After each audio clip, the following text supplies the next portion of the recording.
नारायण नारायण। व्याख्याकार परिचय। श्री धर्मेंद्र मोहन सिन्हा जी का जन्म 17 मई 1922 को उत्तर प्रदेश के बिजनौर नगर में हुआ था। 31 मई 1980 को भारतीय प्रशासनिक सेवा से अवकाश प्राप्त कर आप अब मेरठ में निवास करते हैं। आपकी प्रारंभिक शिक्षा बिजनौर के गवर्नमेंट स्कूल में हुई। उसके बाद मेरठ कॉलेज, मेरठ से आगरा विश्वविद्यालय की बीएससी एवं एमएससी परीक्षाओं में सर्वोच्च स्थान पर उत्तीर्ण होने का गौरव आपको प्राप्त हुआ। आपने 1 वर्ष मेरठ कॉलेज में पढ़ाया। उसके उपरांत उत्तर प्रदेश प्रशासनिक सेवा में आपकी नियुक्ति हुई और कुछ वर्ष बाद आप भारतीय प्रशासनिक सेवा में चयनित हो गए। प्रशासनिक जीवन में श्री सिन्हा जी की सूझबूझ, लोकप्रियता तथा बहुमुखी प्रतिभा की स्मृति उनसे परिचित लोगों में आज तक बनी हुई है। श्री सिन्हा की बहुमुखी प्रतिभा के चिन्ह उनके जीवन के प्रारंभिक काल से स्पष्ट थे। आप 20 वर्ष तक इंडियन मैथमेटिकल सोसाइटी के सदस्य रहे। शास्त्रीय गायन और वादन में निपुण होने के कारण आप अपने सेवा काल में ही उत्तर प्रदेश राज्य शासन की ओर से 1967 में उत्तर प्रदेश संगीत नाटक अकादमी और उसकी कार्यकारिणी समिति के नामित सदस्य हो गए थे और अवकाश प्राप्ति के बाद भी 1993 तक इन पदों पर रहे।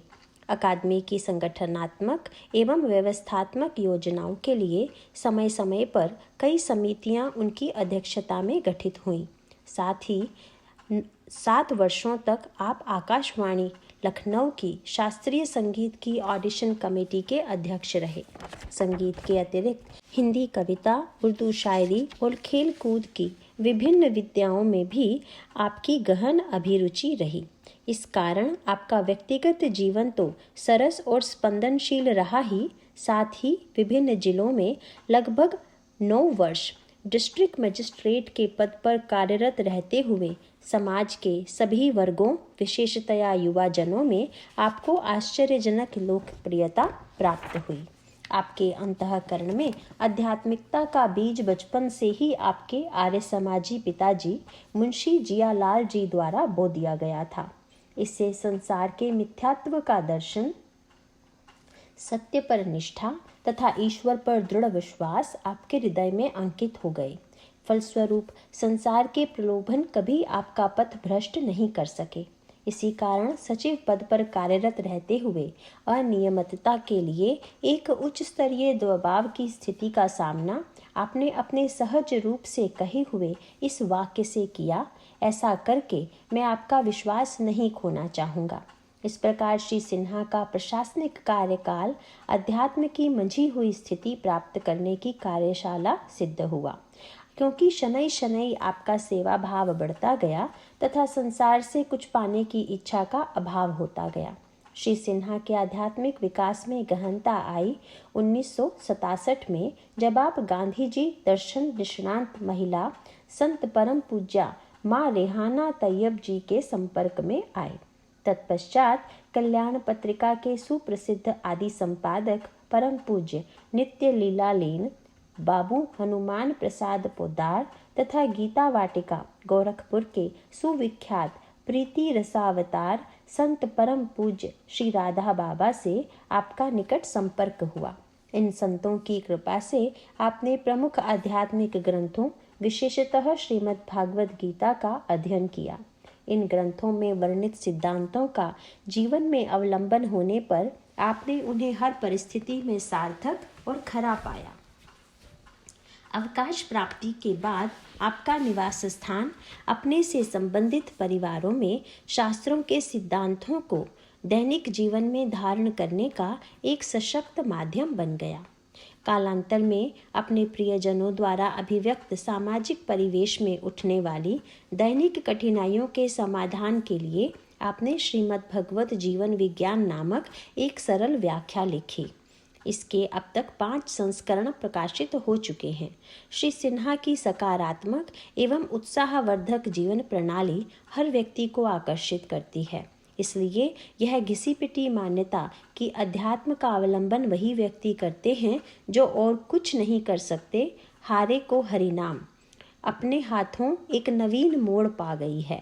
आपके संपर्क में आने वाले अनेक युवा जन अपने संपूर्ण परिवारों सहित श्रीमद् भागवत, श्रीमद् भगवद गीता एवं रामचरितमानस आदि का नियमित रूप से अध्ययन करते हैं और अपने जीवन यापन के कार्य में इन ग्रंथों के सिद्धांतों का उत्साहपूर्वक उपयोग कर सफल होते हैं।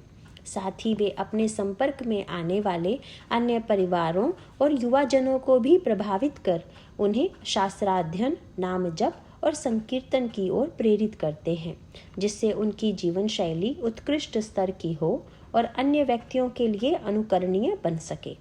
भगवान और धर्म ग्रंथों में दृढ़ आस्था पर आधारित इस प्रकार के समूह ने एक संयुक्त परिवार का रूप ले लिया है, जिसकी सराहना स्वयं भूतपूर्व राष्ट्रपति डॉक्टर APJ अब्दुल कलाम ने अपने एक वक्तव्य में की थी, जो 11 मई 2006 को टाइम्स ऑफ इंडिया समाचार पत्र में प्रकाशित हुआ था।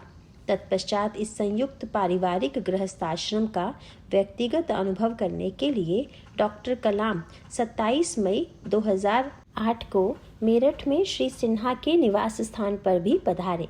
घर के धर्मनिष्ठ भक्तिमय वातावरण तथा परिकर के युवा जनों से प्रभावित उनका वक्तव्य 31 मई 2008 को उनके वेबसाइट पर प्रस्तुत किया गया। गीता में कर्मयोग के विवेचन में स्वयं भगवान श्री कृष्ण ने समसिद्धि प्राप्त महात्मा जनों में केवल राजर्षि जनक का उल्लेख किया है। उसी परंपरा में नित्य लीलालीन बाबू हनुमान प्रसाद पोद्दार को आजीवन गृहस्थ आश्रम में रहते हुए भी अनेक विरक्त सन्यासी महात्मा जनों का सम्मान प्राप्त था। उनके आदर्श को सम्मुख रखते हुए श्री सिन्हा से संबद्ध इन सब परिवारों के समूह का रूप आध्यात्मिक आधार पर गठित एक संयुक्त परिवार का हो गया है। इस संयुक्त परिवार से जुड़े समस्त परिवार अपने घरों में गृहस्थ आश्रम धर्म का पालन उत्साहपूर्वक करते हैं और दैनिक जीवन में परस्पर साहचर्य रखते हैं। अपने अपने कार्य क्षेत्र में वे अपनी कार्य प्रणाली का संचालन गीता में बताए भक्ति मिश्रित कर्मयोग के आधार पर उत्साह और सफलतापूर्वक करते हैं। इससे वे अपने कार्य क्षेत्र में अपनी पहचान अनुकरणीय, विश्वसनीय, मूल्यवान एवं स्थायी सहयोगियों के रूप में बना लेते हैं। ऐसे युवाओं के संपर्क में आने वाले अन्य उच्च स्थानीय पदाधिकारी भी उनकी सेवाएं प्राप्त करने के लिए लालायित रहते हैं।